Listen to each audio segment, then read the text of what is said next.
सभी को अपने YouTube चैनल एग्ज़ाम से में स्वागत है। आज हम मैथ के कुछ महत्वपूर्ण क्वेश्चन देखेंगे जो आपके आने वाले एग्जामिनेशनों को ध्यान में रखते हुए यह क्वेश्चन सेलेक्ट किया गया है ताकि सारे सेक्शन कवर हो जाए और आपका प्रैक्टिस भी हो जाए पीछे के क्वेश्चन।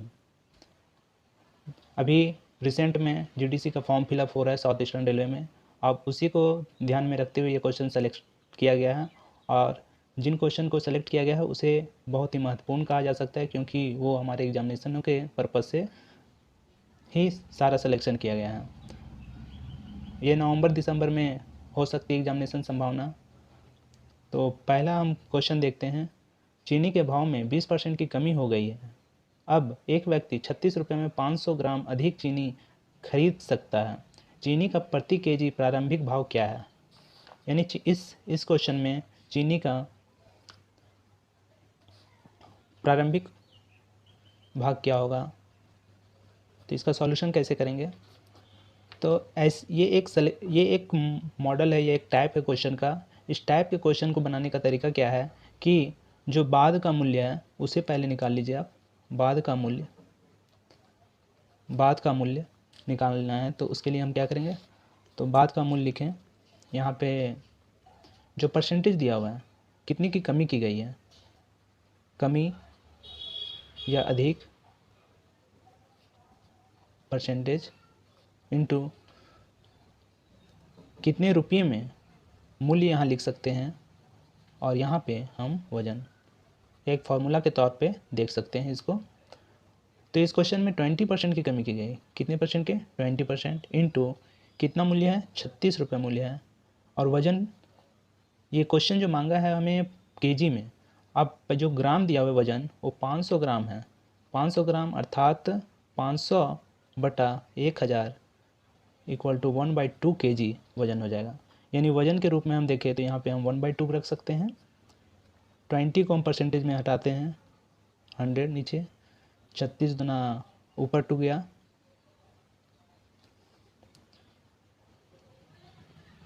20 divided by 100 into 72। इसको काटते हैं, ये 5 बार में कटा। इसे हम इसी तरह रखते हैं 72/5 रुपया। ये बाद का मूल्य है, यानी प्रारंभिक मूल्य हमें चाहिए। प्रारंभिक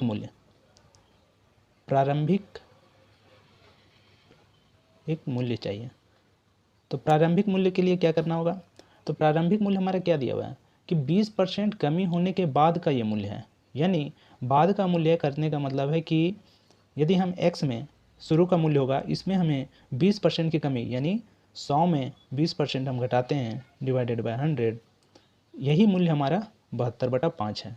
क्योंकि शुरू का मूल्य x है, उसमें 20% की कमी की गई है, जिसके कारण ये वैल्यू हमारा इतना आ जाता है। बाद का मूल्य 20% कमी के कारण हमारा मूल्य इतना आ जाता है। तो इसको हम सॉल्यूशन करेंगे। 80/100 72/5 x इक्वल टू 72/5, इधर 100 और नीचे 80। इसको कैलकुलेट करते हैं। ये 20 बार में कैंसिल होगा। इसको फिर 20 से का 20, 20 चौके, 4 1 जब 4, 4 1 जब 4 और 4 8 जा 18 रुपीज़। यानी मुख्य रूप से हम देखें यहाँ पे इस सवाल में, तो ये अक्सर क्वेश्चन आता है और इस क्वेश्चन में क्या है कि बाद का मूल्य जितना परसेंट दिया हो क्वेश्चन में, यानी 20% की कमी हो क्वेश्चन में, तो उस 20% का कमी या अधिक यहाँ पे हम रखेंगे। उसके बाद इनटू जितना मूल्य हो, जिस मूल्य पे वो वजन अधिक हो रहा है उसको हम यहाँ पे रखेंगे। अब इसके सॉल्यूशन करने के बाद वो बाद का मूल्य होगा। ये बाद यानी शुरू में इसका ये 72 रुपया, इतना रुपया था बाद का मूल्य, तो ये मूल्य नहीं है और इसी में ये 20% की कमी की गई है। 20% की कमी हुई है यहाँ पे। तो 20% यानी हम यहाँ पे x मानते हैं, इसका x का 20% कम यानी 80% रखते हैं। 80% हमारा क्या है? 72/5 का वैल्यू है। यानी दूसरा हमको दूसरी तरह का इसमें देख सकते हैं क्या कि यदि 30% कम हो जाने के बाद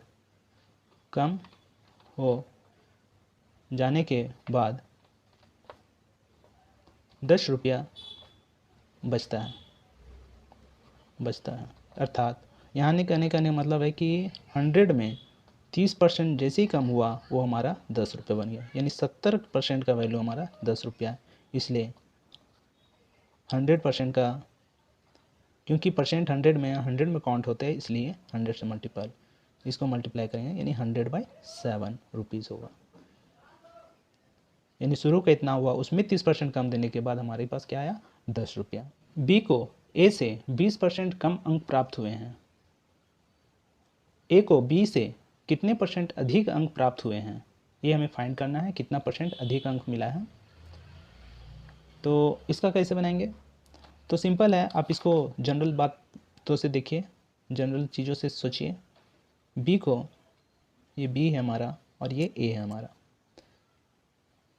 ए से 20% कम मिला है, यानी ए का वैल्यू मान लेते हैं 100%, ए से 20% कम यानी 80%। फिर बोला है कि ए को बी से जो चीज़ बोला जाएगा जिससे, यहाँ पे जिससे रखिए और कितना है, कितना वो रखिए इंटू 100, ये हमारा इस तरह होगा। जिसके काम हो रहा है कि यहाँ पे कितने % अधिक अंक। अब यहाँ पे नेक्स्ट पूछा है ए को बी से कितना % अधिक है, ए को बी से कितना % अधिक अंक प्राप्त हुआ है, तो 20, जिससे किससे भाई, तो यहाँ पे बोला है बी से यानी 80, बी से जिससे भी बोलेगा वो वाला वैल्यू हम रखेंगे नीचे इंटू 100, 24 जा 4 से काटेंगे तो 25 वाले, यानी 25% हमें प्राप्त होंगे। नेक्स्ट क्वेश्चन,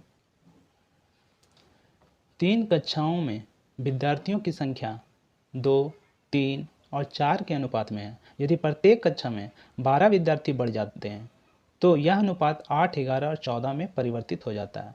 आरंभ में तीनों कक्षाओं में कुल मिलाकर विद्यार्थियों की संख्या क्या थी। तो इस तरह के सवालों के लिए बहुत ही आसान तरीका है जो आप देखें इस क्वेश्चन को बनाने के क्रम में।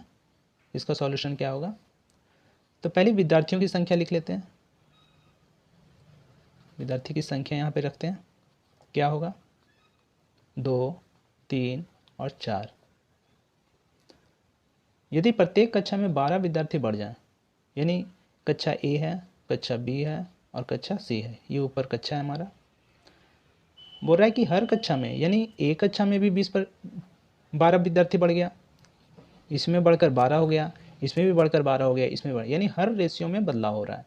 और यही बदलकर हमारा रेशियो क्या मिल जा रहा है, 8, 11 और 14। तो इस क्वेश्चन को बनाने के लिए हम एक छोटा सा एग्जाम्पल देख लेते हैं। यदि संख्या किसी स्कूल में ए और बी 2 और 3 के रूप में है और उसमें यदि 4 की बढ़ती है संख्या, 4 विद्यार्थी बढ़ जाते हैं और रेशियो हो जाता है 5 और 6, तो इसको आसान तरीक़ा से कैसे बनाएंगे, तो पहले हम देखते हैं कि इन दोनों रेशियो का अंतर कितना है, 1 का। इन दोनों का रेशियो का अंतर कितना है, 1 का। इन दोनों के रेशियो के अंतर को पहले हम कॉमन करेंगे, बराबर करेंगे, उसके बाद इसके अंतर को हम रखेंगे। यानी इन दोनों का रेशियो हमारा समान है, इसलिए 2 से 5 गया, यानी कितना अधिक गया, 3 गया। यहाँ पे कितना वैल्यू दिया हुआ है, 4 का, जो अधिक हुआ वो 4 है, यानी 1 का वैल्यू 4/3। अब जिसका भी पूछेगा, संख्या पूछेगा तो संख्या, बढ़ा हुआ संख्या पूछेगा तो यहाँ पे बढ़ा हुआ संख्या हम निकाल सकते हैं।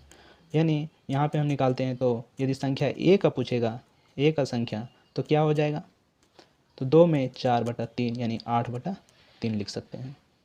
इतने विद्यार्थी हैं। सेम उसी तरह हम लिखेंगे। तो पहले इन दोनों का अंतर देखते हैं, 2 और 3 का अंतर 1, 3 और 4 का अंतर 1, 8 से 11 यानी 3 का अंतर हुआ, 11 से 14 3 का अंतर हुआ। अब यहाँ पे रेशियो का जो अंतर है वो समान नहीं है। अब इसको सबसे पहले हम समान करेंगे। तो समान बनाने के लिए क्या है, इसमें क्या मल्टीप्लाई करेंगे समान हो जाएगा, तो इसमें 3 और इसमें 1, क्योंकि दोनों में हम एक जैसा ही रखते हैं। अब जब रेशियो हो जाएगा, बड़ी संख्या है ये, तो पहले 6 है, फिर 9 हो जाएगा मल्टीप्लाई करने के बाद, 12, यहाँ पे 8, 11 और ये 14। अब देखते हैं इन दोनों के बीच ऑटोमेटिक, इन दोनों का रेशियो समान करने से इन दोनों के बीच जो है वो अंतर भी समान होगा। 6 से 8 गया 2 का अंतर, 9 से 11 गया 2 का अंतर, 12 से 14 गया ये भी 2 का अंतर। यानी यहाँ पर किया जा सकता है, लेकिन यहाँ पे बोला जा रहा है कि जो क्वेश्चन में कि ये 12 विद्यार्थी बढ़ते हैं, यानी 6 जो था वो 8 हुआ, लेकिन इन दोनों के बीच में 12 विद्यार्थियों का बढ़त हुआ। रेशियो में 6 से 8 हुआ, लेकिन विद्यार्थियों की संख्या में 12 हुआ। यहाँ पे कुछ विद्यार्थी होंगे, यहाँ पे कुछ विद्यार्थी होंगे, लेकिन संख्या में 12 की बढ़ोतरी हुआ। यानी इसी का अंतर हमारा 12 दिया हुआ, यानी 2 का अंतर ही हमारा क्या है, 12 के बराबर है। इसलिए एक का कितना हो जाएगा, 6, एक का वैल्यू 6 हो जाएगा। अब जब एक का वैल्यू 6 हो जाएगा तो अब हमें निकालना है क्या कि तीनों कक्षाओं में कुल विद्यार्थियों की संख्या क्या होगी। तो तीनों कक्षाओं में आरंभ में, यानी आरंभ हमारा ये है, आरंभ तो हमारा ये है, इसमें जो रेशियो बदल का है वही होगा, क्योंकि तभी ये कॉमन हो रहा है, तभी इनका अंतर बराबर है, तो हमको इसी में जज करना है। तो इनके बीच जो 6 का, एक का 6 के बराबर है, तो यहाँ पे आरंभ में वैल्यू क्या होगा, टोटल विद्यार्थियों की संख्या। तो इन दोनों तीनों को जोड़ देते हैं और 6 से गुना कर देते हैं। तो 12 6 18, 18 और 9 हमारा हो जाएगा 27। 27 को 6 से मल्टीप्लाई करते हैं, कुल विद्यार्थियों की संख्या 7 छक 42 हो गया, यहाँ 4 6 दूनी 12, 12 4 16, यानी 162 टोटल है। इसलिए ऑप्शन नंबर ए होगा हमारा, फर्स्ट होगा। रमा के व्यय तथा बचत में 5:3 के अनुपात में है। व्यय यहाँ पे 5 दिया हुआ है और बचत हमारा 3 दिया हुआ है। यदि उसकी आय में 12% तथा व्यय में 15% की वृद्धि हो जाए तो उसके बचत में कितने % की वृद्धि होगी। तो इस सवाल को बनाएंगे कैसे हम। आय बराबर हम जानते हैं, आय बराबर क्या होता है, व्यय और बचत का योग। आय और बचत, व्यय और बचत का योग होता है। यानी यहाँ पे आय हमारा कितना दिया हुआ है, देखें आय कितना है 8, क्यों 8 हुआ भाई। तो व्यय हमारा 5 है और बचत हमारा 3 है। इन दोनों का जोड़ ही आय कहलाता है। रेशियो में भी है तो सेम हम रख सकते हैं इसको भी, क्योंकि उसी तरह से वो भी बदल रहा है सारा वैल्यू। लेकिन यहाँ पे बोल रहा है कि उसकी आय में 12% की वृद्धि हुई, 12%, और उसकी व्यय में 15% की वृद्धि हुई, 15% की वृद्धि हुई, और यही हमें बताना है कि बचत में कितने % की वृद्धि हुई। तो हम देखते हैं कि कितना का बढ़ोतरी हुई, 12 × 96%, 15 × 5 = 75%। जब इन दोनों का आय और व्यय का अंतर करेंगे तो हमारा क्या आएगा, बचत 96% माइनस 75% इक्वल टू 6 में 5 गया 1 और 9 में 2 गया तो 9 में 7 गया तो 2, यानी 21%। यानी जो बढ़कर वैल्यू आया कितना दर से बढ़ा, यानी 21% हो गया। लेकिन कितना दर से बढ़ा, तो ये 7%, इसलिए हमारा आंसर हो गया 7%। बचत हमारा किस दर से बढ़ा, वृद्धि हुई 7% के दर से वृद्धि हुई। नेक्स्ट क्वेश्चन, किसी परीक्षा में 80% प्रत्याशी अंग्रेजी तथा 85% गणित में पास हुए। यदि 73% प्रत्याशी इन दोनों विषयों में पास हुए हैं तो कितने % प्रत्याशी इन दोनों विषयों में फेल हुए। हमें इसमें फेल का निकालना है कि फेल का वैल्यू कितना होगा। तो इस तरह के क्वेश्चन को वेन डायग्राम के माध्यम से बनाने से आसानी से बनती है। तो इसका सॉल्यूशन क्या हो सकता है, तो पहले हम 2 सर्कल बनाते हैं। इस तरह बोल रहा है कि किसी परीक्षा में 80% प्रत्याशी अंग्रेजी में पास हुए, यानी 80% ये इंग्लिश में, और 85% गणित में, 85% मैथ में, और 73% इन दोनों विषयों में, 73% इन दोनों विषयों में, दोनों विषयों में।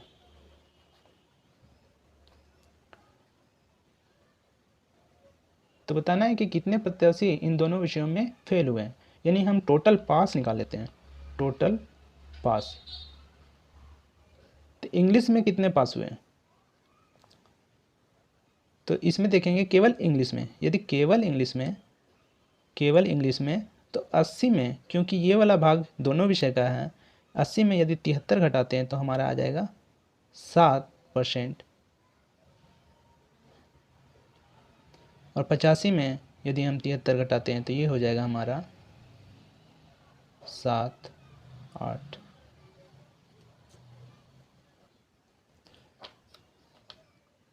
केवल मैथ में 85% माइनस 73%, जिसके कारण ये 12% आएगा मैथ में। यानी पास केवल सब्जेक्ट वाइज देखा जाए तो इंग्लिश में, केवल इंग्लिश में यानी 7% हुआ, फिर दोनों विषय में हो गए 73%, फिर केवल मैथ में हुए 12%, इसलिए 73 80 हो गया, 7 जोड़े तो, और 80 और 12 92 हो गया, यानी 92% जो है पास है। यानी दोनों विषय में फेल विद्यार्थी कितने हैं, विषय में फेल। तो 100% में हम घटा देते हैं 92%, तो हमारा 8%। निम्नलिखित संख्याओं में से कौन सी संख्या सबसे बड़ी है? हमें बताना है कि जो दी गई संख्या है उनमें से सबसे बड़ी संख्या कौन है। तो हमारी दी गई संख्या कौन कौन है? √2, कॉमा क्यूब में है 3, फिर 4 के रूप में है, फिर √6 के रूप में है 6। तो इन सभी संख्याओं में कौन सबसे बड़ी संख्या होगा? तो इसे बनाने के लिए क्या करते हैं हम लोग, एक छोटा सा एग्जाम्पल देख लेते हैं। इसे बनाने के लिए हम, जैसे 2 का पावर 1/3 हो और 3 का पावर 1/6 हो, तो पहले जो पावर है उसको नीचे जो हर वाला है सेक्शन, उसे हमें बराबर करना होगा, क्योंकि √2 और √3 ये स्क्वायर में है, इसलिए हम इसमें तुरंत बता सकते हैं कि इनमें कौन बड़ा है। क्यों? क्योंकि इसका वैल्यू 1.4 होता है और इसका वैल्यू 1.7 होता है। सेम इसीलिए हम इसको नीचे वाले को हर को बराबर करते हैं। यानी यहाँ पे क्या मल्टीप्लाई करें कि इसके जैसा हो जाएगा। तो इनमें आप एलसीएम ले लो, सबसे आसान तरीका, क्योंकि यहाँ पे 2 है, आसानी से पता चल रहा है, लेकिन दूसरे के लिए पता नहीं चले। 3 1 3, 3 2 6, यानी 6 आया एलसीएम। तो यानी हमको नीचे 6 रखना है। ये 2 में 1/, इसमें क्या गुना करें कि 6 2 और ऊपर 2, ये 2/6 हो गया। और ये क्या हो गया हमारा 3, इसमें तो गुना करने की कोई ज़रूरत नहीं।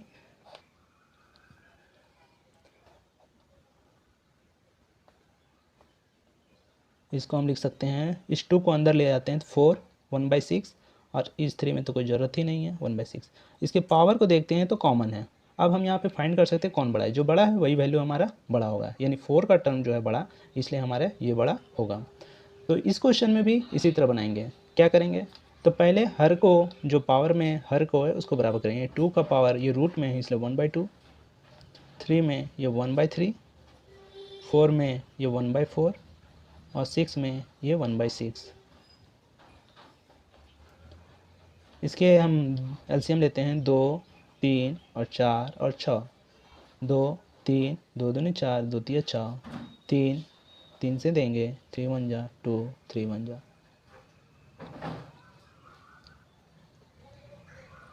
इसका एलसीएम आया 12, यानी हम यहाँ पे क्या रखेंगे 12 करेंगे, सभी हर में बराबर करें 12। 2 का क्या मल्टीप्लाई करें कि 12 हो जाएगा, तो 6 मल्टीप्लाई करने पे 12 हो जाएगा। इसमें भी 6,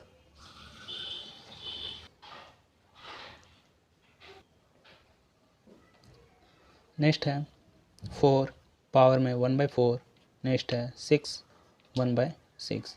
तो इसमें हम 3 करेंगे, ऊपर भी 3 करेंगे, इसमें 2 करेंगे, इसमें भी 2 करेंगे। तो यहाँ वैल्यू हमारा आ गया 2 का पावर में 6 12। नेक्स्ट आता है यहाँ पे 3 का पावर में 6, सॉरी यहाँ 4 होगा, 4 डिवाइडेड बाई 12, ये 4 12 और 6 का पावर में 2 12।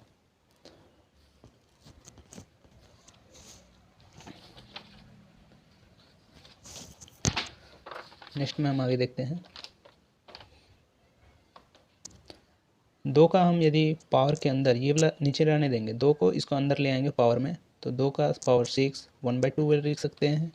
3 का पावर में 1/12 रख सकते हैं और 4 का क्यूब बाहर में 1/12, 6 का पावर 2 1/12।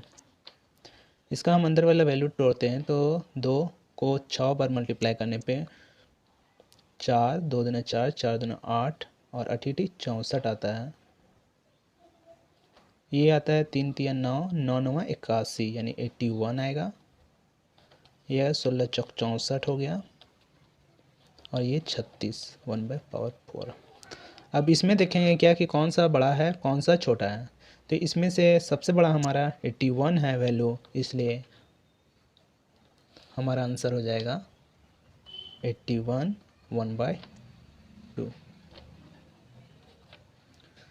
इस क्वेश्चन में सबसे पहले हमने क्या किया कि जितने भी पावर है उसको हमने इस रूप में लिखा और उसके बाद उसके हर वाले का एलसीएम लिया। एलसीएम लेने के बाद नीचे हर को बराबर किया। क्यों? क्योंकि रूट कॉमन रखते हैं। रूट हमेशा एक रूट में रखने से हमें बड़ा और छोटा पता चलता है। यहाँ पे एग्जांपल हमने देखा किस रूप में है, जैसे ये √2 का वैल्यू 1/2, √3 का वैल्यू 1/7, तो पता चल जाता है क्योंकि रूट दोनों स्क्वायर रूट है और स्क्वायर रूट में वैल्यू दोनों में बड़ा छोटा मालूम है। तो सेम यहाँ पे हम बराबर रखते हैं ताकि हम वैल्यू एक जैसा हो, यानी 1। अब इसमें हमने क्या किया कि जो हर है उसको 12 रखे, 12 लाने की कोशिश की। क्यों? क्योंकि उसका एलसीएम हमने 12 लाया था। अब उसके चलते हमें सबने ऊपर में भी हमने मल्टीप्लाई करना पड़ा, जिससे वैल्यू हमारा इस रूप में आया और उसके बाद हम इससे पता लगा लिए कि कौन बड़ा है और कौन छोटा। नेक्स्ट क्वेश्चन, किसी संख्या को 119 से भाग देने पर शेष 19 रहता है। यदि उसी संख्या को 17 से भाग दिया जाए तो शेष क्या रहेगा? 12 या 10 या 7 या 2? तो इसे बनाने के लिए हमने क्या किया, ये आसान सा है। तो जो शेष वाला वैल्यू है 119 से जब हमने भाग दिया तो शेष इस दशा में शेष हमारा क्या बचा? शेष क्या बचा? 19। और सेम चीज़ कोई नंबर से हम भाग दे रहे हैं, कोई संख्या से भाग देने पे 19 बचा। अब नेक्स्ट बार में उसी संख्या को जब 17 से भाग दिया तो शेष क्या बचेगा? तो इसे निकालने के लिए क्या है कि वैल्यू को आप इससे डिवाइड कर दो। जो वैल्यू बचेगा यानी उसके शेष से हम भागा देते हैं, यानी 19 को हम भागा देंगे 17 से तो शेष हमारा क्या आएगा? ये एक बार में देता है 17 यानी 2 शेष आएगा। तो यानी हर दशा में वो हमेशा क्या बचेगा? 2। यदि हम दूसरा क्वेश्चन एग्जाम्पल के तौर पे देखें, जैसे मान लेते हैं कि 27, इस 27 को हम किसी संख्या से यदि भाग देते हैं तो शेष हमारा 15 बचता है। और इसी संख्या को यदि हम 4 से भाग देते हैं तो शेष क्या बचेगा? तो इस हम 15 को डिवाइड कर देंगे 4 से, तो इस दशा में हमारा शेष जो बचेगा 4 से डिवाइड देने के बाद 12, यानी शेष हमारा क्या बचेगा? 3 शेष। यानी ऑप्शन नंबर हमारा हो जाएगा इसमें 4, चौथा नंबर। नेक्स्ट क्वेश्चन देखते हैं। किसी संख्या में 2 अंक हैं। यदि अंकों के स्थान बदलने से बनी संख्या को प्रारंभिक संख्या में जोड़ा जाए तो इस प्रकार प्राप्त परिणाम संख्या अर्थात योगफल किसी संख्या से अवश्य विभाजित होगा। यानी किसी संख्या में यदि 2 अंक दिए हुए हैं, 2 अंक की संख्या है और उनके स्थान को बदल दिया जाता है, बदल देने के बाद जो शुरुआत वाली संख्या है, यानी इसका हम सॉल्यूशन क्या कर सकते हैं,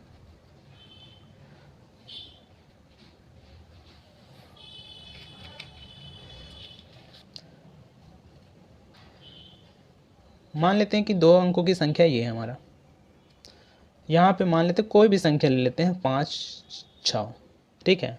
ये 2 अंकों की संख्या है और इन 2 अंकों की संख्याओं का स्थान बदला स्थान यहाँ पे है। जब बदलने के बाद ये प्रारंभ में है, प्रारंभ में ये था। अब बदलने के बाद उनके स्थान जब बदल दिए जाते हैं, यानी जो 5 है वो दहाई की जगह ना कि इकाई की जगह लिखा जाएगा और जो इकाई वाला संख्या है वो हमारा दहाई में लिख दिया गया। ये इकाई हुआ और ये दहाई हुआ, लिख दिया गया।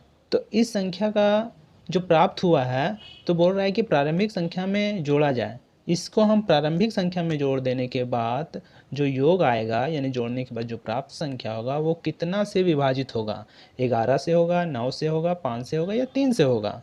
तो हम जोड़कर देखते हैं, 5 6 6 5 जोड़ते हैं तो हमारा वैल्यू आता है 1 6 5 11 12, 6 5 1 हो गया 11, इकाई एक बचा, 5 6 11 12, यानी 121 आया। और ये 121 इनमें से किस संख्या से विभाजित होगा, 11 से होगा, 9 से होगा, 3 से होगा या 5 से होगा। ये संख्या 11 से विभाजित होगा।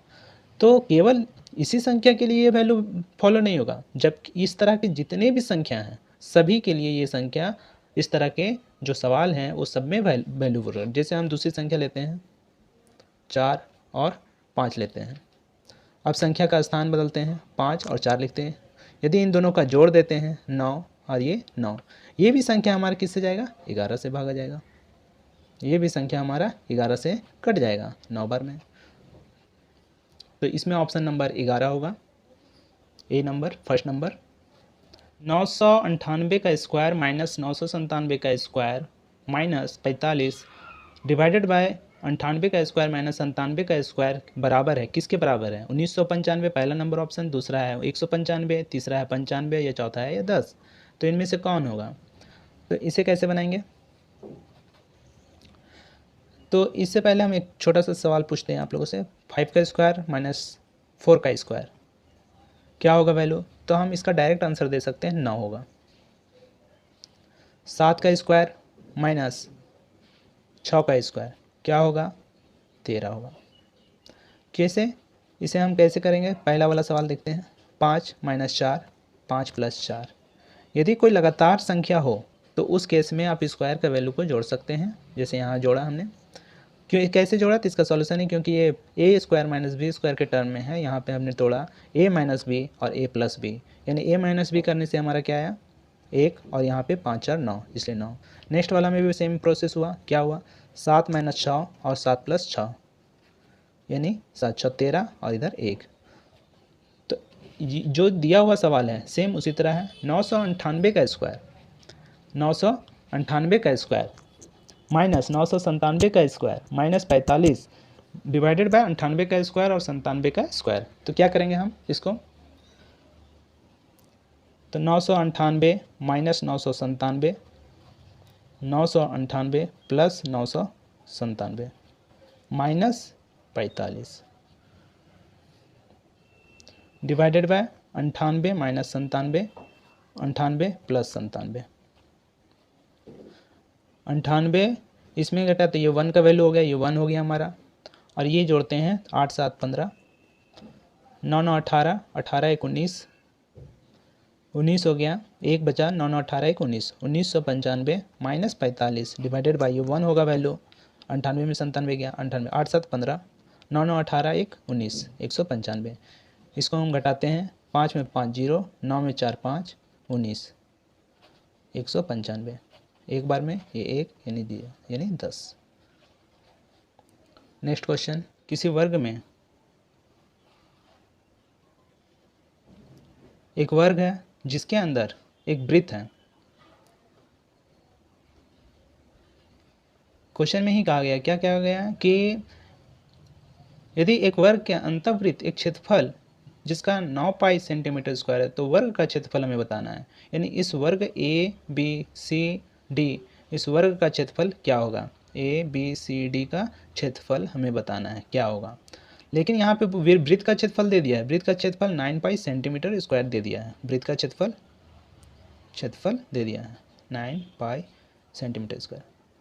तो हम देखते हैं कि पहले हम इस वर्ग क्षेत्रफल निकालने के लिए इसकी भुजा चाहिए, और भुजा का लेंथ हमें नहीं दिया, और भुजा का लेंथ ये बता रहा है कि वृत्त का जो व्यास है वो एक भुजा के रूप में इसकी समांतर दिखा रही है, जो उसका लेंथ को तय करता है। यानी इसका जो व्यास है वही इसकी एक भुजा होगी, यानी इसका व्यास हमें निकालना होगा वृत्त का। और वृत्त का व्यास हम कैसे निकालेंगे, तो सबसे पहले क्षेत्रफल क्या होता है वृत्त का, तो क्षेत्रफल बराबर होता है पाई आर स्क्वायर। क्षेत्रफल क्या दिया हुआ है 9 पाई, यानी पाई आर स्क्वायर, पाई से पाई कैंसिल, आर बराबर हमारा 3 आया।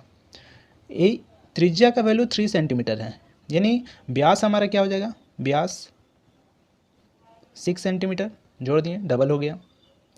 जब 6 सेंटीमीटर हो गया तो अब हम वर्ग का क्षेत्रफल क्या होगा, भुजा स्क्वायर। भुजा हमारा क्या दिया हुआ है, 6 सेंटीमीटर आ गया, क्योंकि इसी के बराबर कोई सब भुजा यानी ये भी 6 सेंटीमीटर होगा।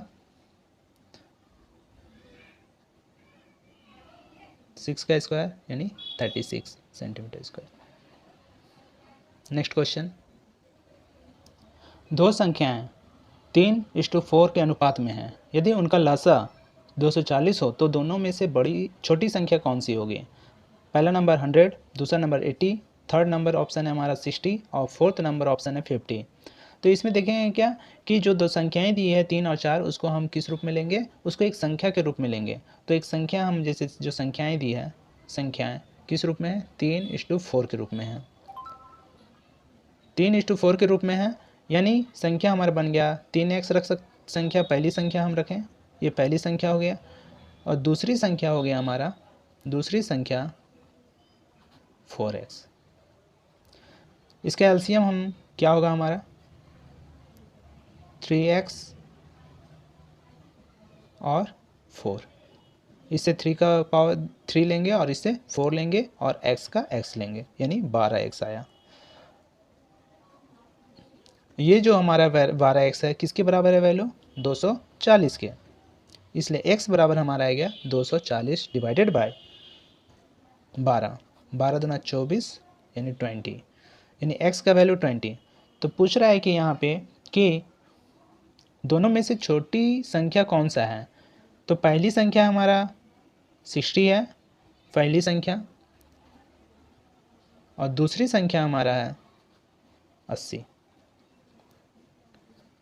तो हमारा ऑप्शन नंबर थर्ड होगा। √x प्लस 12 √x बराबर 13 √x पावर में है, तो x का मान हमें फाइंड करना है कि कौन सा होगा। ऑप्शन नंबर 25/4 पहला नंबर है, दूसरा 4 है, तीसरा 9 है और चौथा हमारा 16 है। तो इसका हम कैसे बनाएंगे, क्योंकि यहाँ पे दिया हुआ है हमारा कि 5 का पावर क्या है, पावर में √x है, 12 का पावर में √x है, इक्वल टू 13 का पावर में √x है। हम लोग ट्रिपलेट जानते हैं, ट्रिपलेट क्या होता है, जो पाइथागोरस प्रमेय में यूज होता है, पाइथागोरस प्रमेय में देखने को मिलता है, उसी को ट्रिपलेट कहा जा रहा है। जैसे 2 का जोड़ 2 का स्क्वायर थर्ड के बराबर हो, यानी 3 का स्क्वायर 4 का स्क्वायर ये किसके बराबर होगा, 5 के स्क्वायर, यानी ट्रिपलेट हमारा कौन सा हो जाएगा, 3, 4 और 5। उसी तरह 5, 12 और 13, यानी 5 का स्क्वायर 12 का स्क्वायर बराबर 13 का स्क्वायर, 25 हो गया, ये 144 और ये 160 है, ये भी जोड़ क्या होगा 169 दोनों साइड। तो ये सेकेंड ट्रिपलेट हमारा हो गया, सेकेंड ट्रिपलेट 5, 12 और 13। यदि इस तरह का टर्म में यदि कुछ भी दिया हो रहे हैं, जैसे 3 का पावर y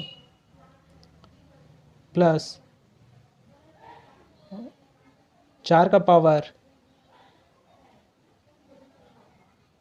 y हो और 5 का पावर भी y हो, तो यहाँ पे हम लिख सकते हैं क्या कि y इक्वल टू किसके बराबर है, 2 के, क्योंकि इसका स्क्वायर ही हमारा जो वैल्यू है बता रहा है y, क्योंकि यदि 3 का 4 का स्क्वायर 5 का स्क्वायर जो हमें सेटिस्फाई करा, तो इस क्वेश्चन में भी उसी तरह बनाएंगे। क्या है, यानी 5 का रूट में जो x है, 12 का पावर में रूट में x है और 13 का पावर में √x है, जो क्वेश्चन में दिया हुआ है, ये एक ट्रिपलेट के फॉर्म में है, इसलिए हम √x का वैल्यू क्या रख सकते हैं, 2। अब दोनों तरफ स्क्वायर कर देंगे तो x का वैल्यू हमारा 4 आ जाएगा। ऑप्शन नंबर कौन हो जाएगा, सेकेंड नंबर, दूसरा नंबर ऑप्शन हमारा होगा। नेक्स्ट क्वेश्चन, यदि A/B/C बराबर 3:4 और 7 हो तो अनुपात A + B + C अनुपात C बराबर होगा। Option number A 2:1, option number B 14:3, option number 3 7:2, option number 4 1:2। तो इसे कैसे बनाएंगे, ये सिंपल है। इसे इसका सॉल्यूशन है हमारे पास ये होगा। तो इसमें सिंपल है कि A, B और C का अनुपात हमारा दिया हुआ है कितना, 3, 4 और 7, और हमें चाहिए A + B + C:C, यानी A का वैल्यू हम 3 रखेंगे, B का वैल्यू 4 रखेंगे और C का वैल्यू 7 रखेंगे।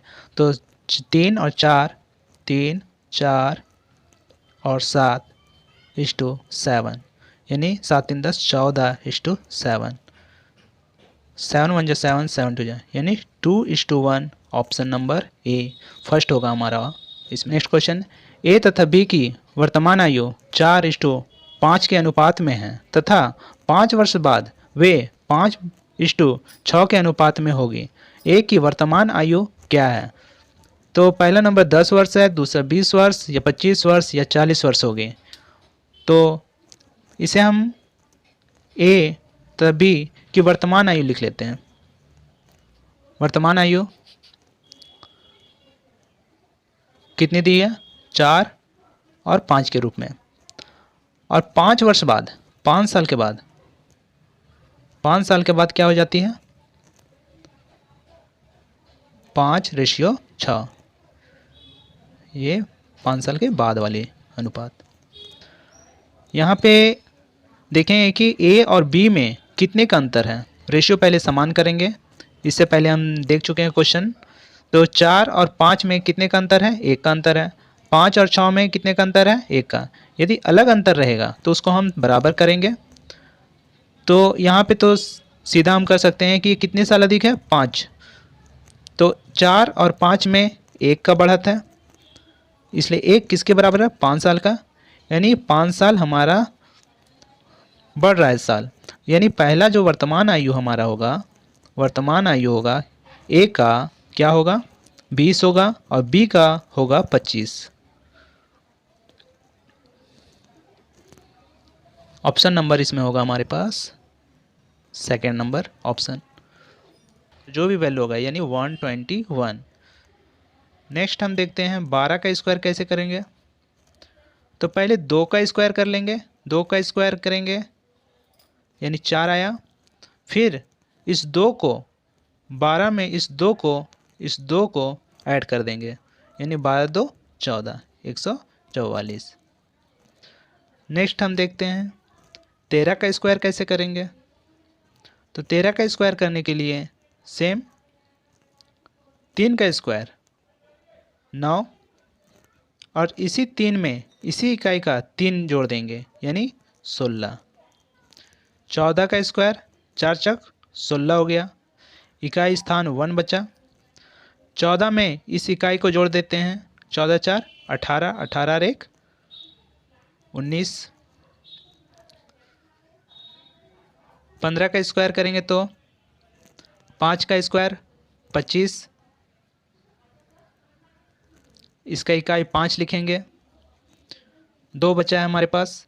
और 15 में 5 जोड़ेंगे, इसका इकाई जोड़ेंगे, 15 में 5 20 और 2 22, 225। नेक्स्ट हम देखते हैं यदि 16 का करते हैं तो 16 का स्क्वायर 6 का स्क्वायर 36 का 6, हाथ में बचा 3 और 16 और 6 22 3 25, 256। 17 का स्क्वायर करेंगे, 37 37 49, बचा 7, 17 7 24, 24 और 4 24 4 28, 289। 18 का स्क्वायर करेंगे तो 88 64, 6 हाथ में 6, 18 और 8, 18 और 8 जोड़ेंगे तो कितना हो गया? 26 और 6 32। 19 का स्क्वायर करेंगे तो 9 9 81, बचा 8, 9 में 9 जोड़े पहले तो 18 28 और ये 8 को जोड़ेंगे तो 8 8 16 361। ये इसी तरह के आगे भी क्वेश्चन आएंगे और आने वाले वीडियो के लिए आप इस चैनल को सब्सक्राइब करें ताकि आपको इसका नोटिफिकेशन मिल सके और आपकी पढ़ाई में, आपकी तैयारी में मदद हो। Thank you.